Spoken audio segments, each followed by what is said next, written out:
First of all, let me try to bring some comfort to all of you who have been a part of the Christian faith throughout your adolescence and your adult years.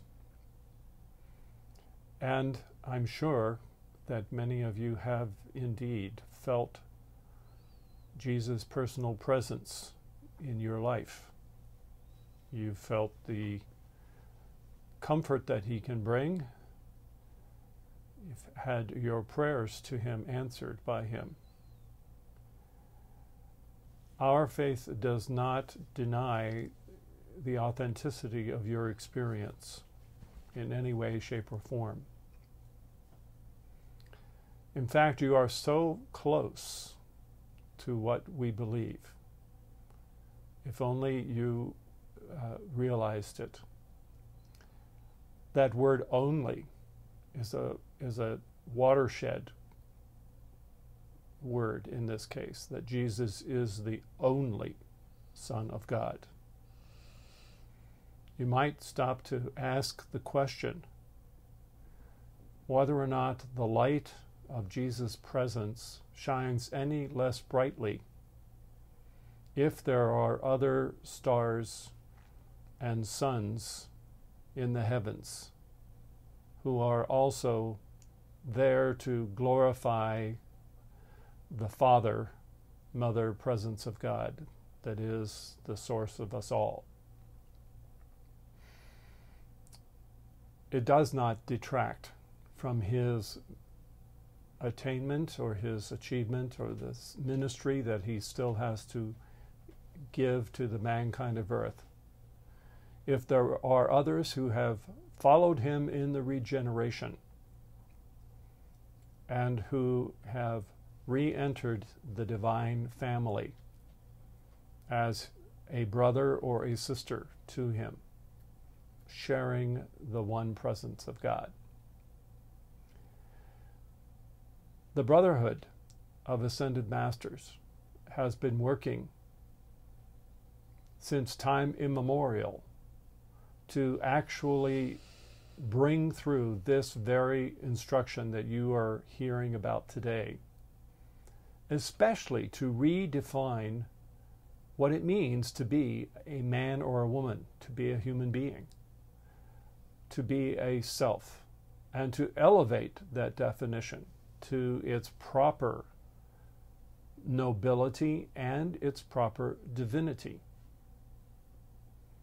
Consider for a moment that the Jewish population of Jesus' time and in the aftermath of his resurrection and ascension, the members of his own faith were unable to accept his messiahship or his divinity. Whereas when Paul, the apostle, traveled to Greece, they had a tradition going back thousands of years of those born into this world who were born of a divine parentage, who lived mortal lives even as Jesus did, and here and there those singular individuals graduated out of their humanity into their divinity. This was not a sacrilege or a blasphemy.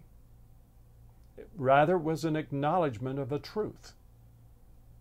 And just as it is not a sacrilege to acknowledge it in the case of beloved Jesus, nor is it a sacrilege to acknowledge it in the case of his mother, Mary, his father, Joseph, and so many others who have, both before and since his own time, have achieved that same status of reuniting with their own divine source, their own divine self, in the victory of the ascension.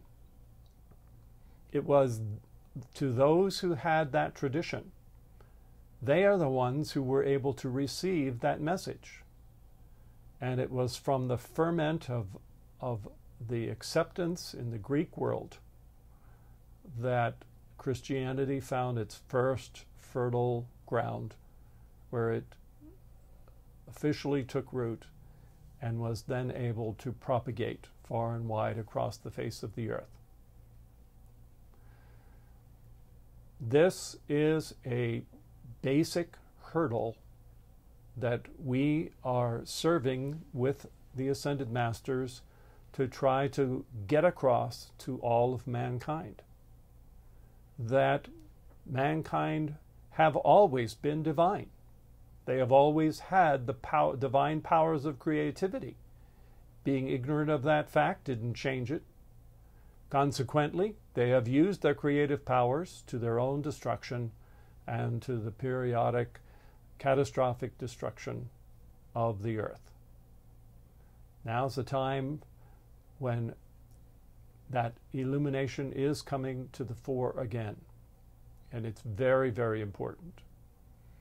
You make reference, and Christians have quoted Jesus saying, "I am the way, I am the truth." Before Abraham was, I am. He was talking about the aspect of God in the Trinity, the second person of the Trinity, as God the Son. This is a universal principle. Christians have always understood that it was the role of the second person of the Trinity, the Son, to manage creation, to be the one in charge of all of creation. If you will pause for a moment, those of you who are devout Christians, and consider the nativity story. Consider the newborn baby in Bethlehem. There lies this wonderful infant with the aureole of the light shining through. You can understand yourselves that the man of 33 was not there in the child of a day or a week. But yet, that second person of the Trinity, that sonship of God, that I am of the presence, was there in the higher self of Jesus, the star that shone over Bethlehem. And after his adolescence, in a part of his life that was not recorded in the scriptures, he brought about the reunion of his outer self with that higher self. And it was after he had the consciousness that he himself was the open door to that divine presence, that divine self of his own being was thereafter able to perform the miracles through his consciousness. So it is intended to be for you and I and for every other person in the world, that they reawaken to the truth of their origin in this individual God self and bring about the reunification of the outer self with the inner self, and in that oneness of the twain shall come forth the same miracles of mastery over all creation, over wind and wave, over infirmity and death itself, that Jesus demonstrated so magnificently.